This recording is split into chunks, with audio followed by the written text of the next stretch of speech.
Our Laura Windsor has a report on kids and obesity. Roger, childhood obesity has more than tripled in the past 30 years and has both immediate and long-term effects on their health and well-being. We asked registered dietitian Susan Latham of Children's Hospital of Orange County about this growing epidemic and what parents need to do to help their children on the road to health.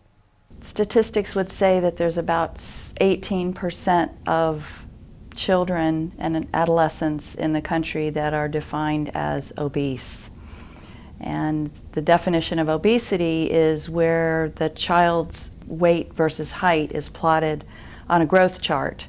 And if they excel or exceed 95th percentile, then that's considered overweight or obese. The long-term effects are just poor health. We're seeing a lot of type 2 diabetes in children. It used to be years ago that we would really only see that disease in people over 40.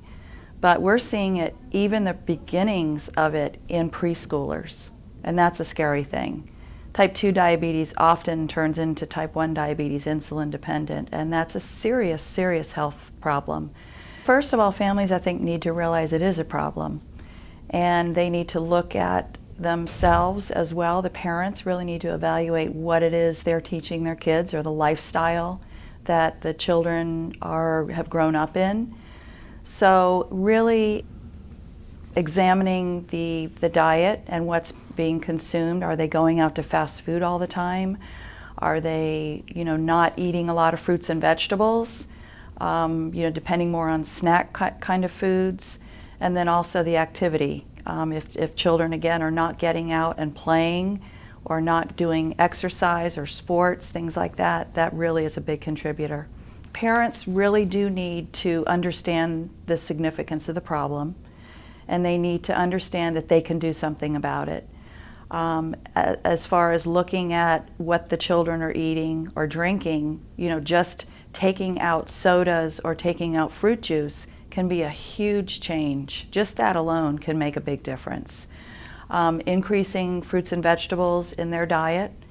The new My Plate, which is the USDA kind of education now on the way we should be eating, shows that we really need to be eating half of the plate fruits and vegetables, cutting back on the carbohydrates, the potatoes, the rice, the pasta, and moderate portions of protein. And then not allowing the children to be sitting in front of a television or a video game or their computers for hours on end, and getting them out to do something that they enjoy doing that's physical activity.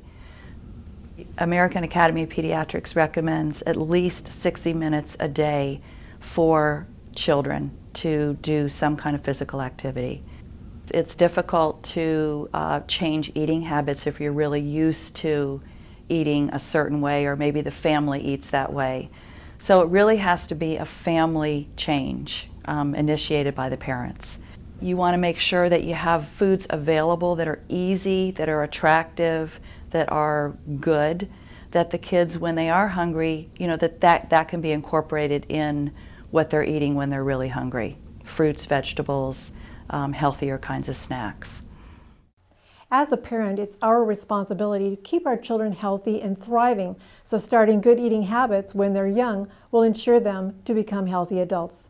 I'm Laura Windsor for the American Health Journal.